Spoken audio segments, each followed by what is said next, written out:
දුන්නා මම හිතන්නේ එතුමා මතුවෙන ඉඳලා එන්නේ යම්සි ආරමුණට ප්‍රශ්නයකට නැති වෙන්නේ නැති කියලා මම හිතනවා. ඒ නිසා එතුමාට නොසමිනියා අපේ වැඩේ අපි කරනවා.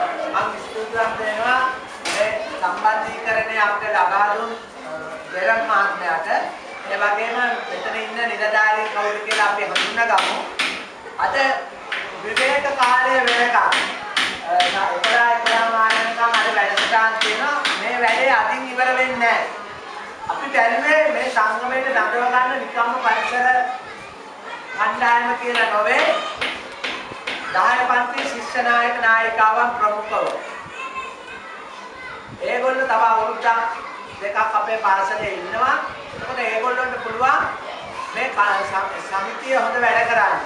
අපි බලාපොරොත්තු වෙනවා මේ සමිතියෙන් ඉදිරියේදී සාර්ථකව නරඹන්න යන්න, ඒ කියන්නේ ඉගෙන ගන්න සිංහරාජය වගේ චාරිකාවක් ගන්න. එතන මේ අපි නඩේගුරා කණ්ඩායමට ආරාධනා කරනවා අපිට ඒ කටයුතු සංවිධානය කර දෙන්න. තගින්න ඉස්කෝලේ යනවා. ඒක ඕන වෙන්නේ නැහැ. අපි නඩේගුරා සංචාරක සංරක්ෂණ සංගමය. ආලෝක සංගමයෙන් ආලෝකයි නේද? නඩේගුරා කියනව තමයි නඩේගුරා. කොහොමද නඩේගුරා කියන්නේ? එකේ කියන්නේ ඔයා ඒක පුතා කියන්නේ? very good.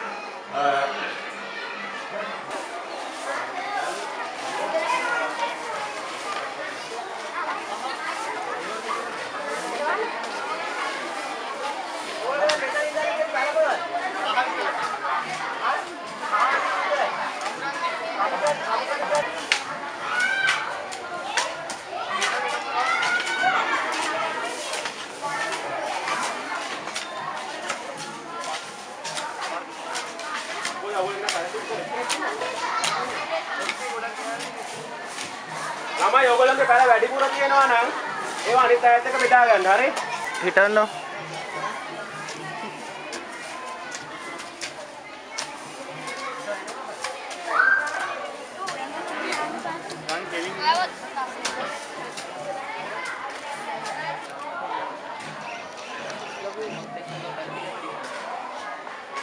මේක හෙට කවර් කරගන්න. හොඳද? එමුණා ඔයාගේ මේ පැලේ කරලා බැලුවාම ඔයා තමයි මේ බෙදා හරින ඔක්කොම දෙනවා හරි. ඔයාගේ අතින් තමයි දෙන්නේ. එමුණානේ? ඔයා කාඩක් පොකොල ටිකක් කරේ දාලා මට කරගන්න. මේ ගස් ලැබ පැලේ පුතා ලොකු වුණාට පස්සේ මේක ගස් ලැබ කියන පොඩි මේකක් ගහලා කොහොමද මේක වෙනස් කරමු.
අර කොහොම කරනවා වගේ පොඩි වැඩ ටිකකුත් කරලා දෙන්න.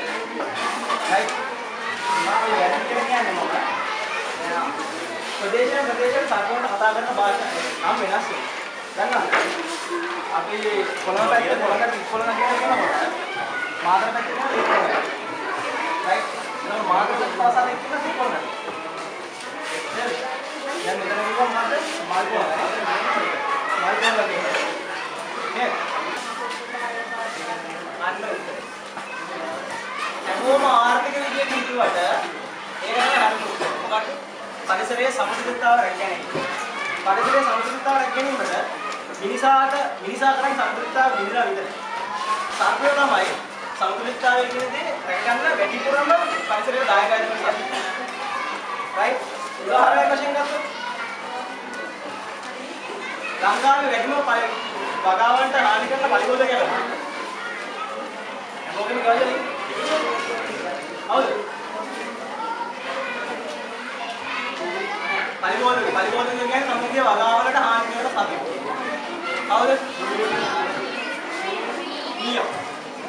නියම මොකක්ද කවුද? මොකෙද? ගැරඩියාගේ මොකෙද? ගැරඩි කරුවා මොකද? නියම මොකද? අකාහානි. නේද? ඒක තමයි සමතුලිතතාවය. හැමදේම බැලන්ස් එකේ තියෙනවා. අපි මිනිස්සු මොකද කරන්නේ? දකින සත්‍යය මරන්න ගන්න. එතකොට මොකද වෙන්නේ? ඊට රෝගයක් එනවා. දැන් මීුණ කාලේක වසංගතයක් විතර නෝමු. අපේ නෑනේ කියන මේ ළඟදී අවුරුදු දෙකක් විතරදී ඕන උපරේ. රයිට්? ඒ හේතු ඒවා.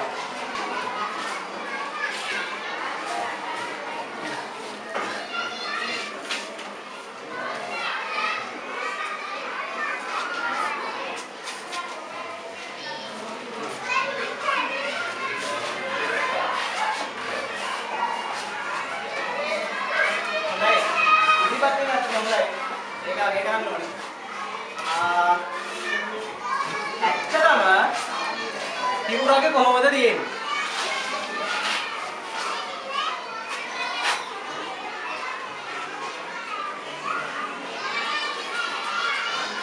ඔන්නෝ තිබුණාගේ කිසිම ක්‍රමවත් රටාවක් නැහැ. තිබුණාගේ තියෙන බලාපොරොත්තු වගේ රටාවක්. අපි කියන අලි රටාවක්. තේරෙනවද? සමහර තිබුණාගේ ඕස්ට්‍රේලියාවේ ඒ වගේ සමහරවගේ ඇමරිකාවලදී ඉතින් අය ඇටුලන්ට දැන් වෙන්නේ තියෙනවා ඒව තර්ක කරලා රෝගියාගේ හිත රස්ටන් ලක්ෂණගේ හිත සම්පූර්ණයෙන්ම සමනයට කරනවා. කතා කරගෙන ඉන්න ගම ෂේප් එකේ බලන්න බෙල්ලේ මාලයක් බෙල්ලේ මාල නම් එච්චර බැරි නෑ. ඒක තමයි අතේ මුද්දක් එහෙම තියෙනවා නම් මේ මුද්ද ගාලෝ බලන්න ડોක්ටර් ගාලේ මුද්ද ගාලෝ බෑ. කියලා මුද්ද ටුක් ගාලේ ගලවන්නේ නෑ. කොහොමද කියන්නේ? හා? මොකද? දෂ්ටනයක් සිදු වෙච්ච ගමන් අනිවාර්යෙන් ඉදිමීමක් ඇති වෙන්න පුළුවන්. ඕනෑම දෂ්ටනයක. කිසිම විසක් නැති කුඹිය තරම්ම වේදනාවක් බුදෙන සර්පෙක් දෂ්ට කරලා සමාන කරලා කුංචි පළුවක් හරි දානවනේ කුඹි පිටම පළු දානවනේ. නේද? ඒ වගේ යම් ඉදිමීමක් ආවොත් අර මුද්ද තියෙන තැන මොකද වෙන්නේ? පිර වෙනවා. ඊට පස්සේ අනිත් පැත්ත වල ලී ගමන් ගන්නේ නෑ.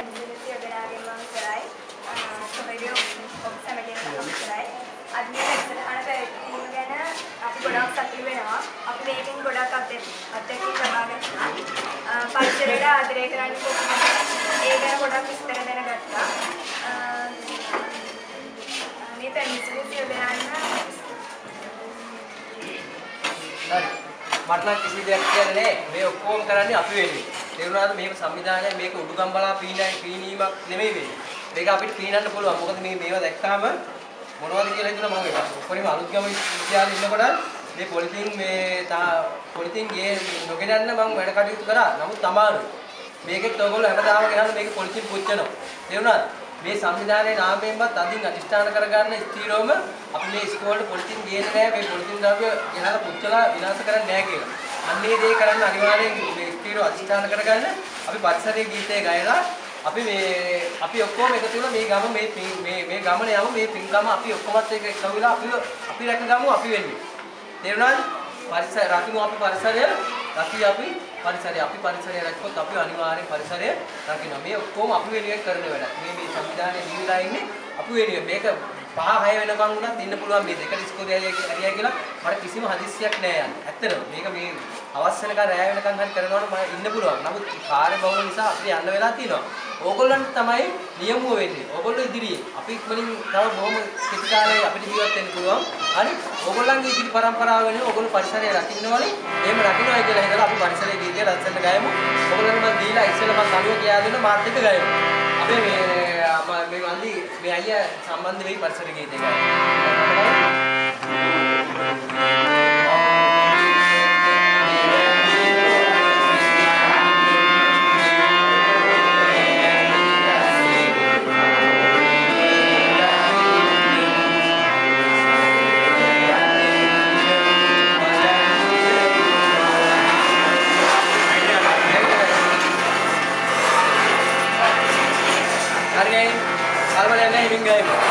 Ah, 1 2 1 2 3 1 2 1 2 3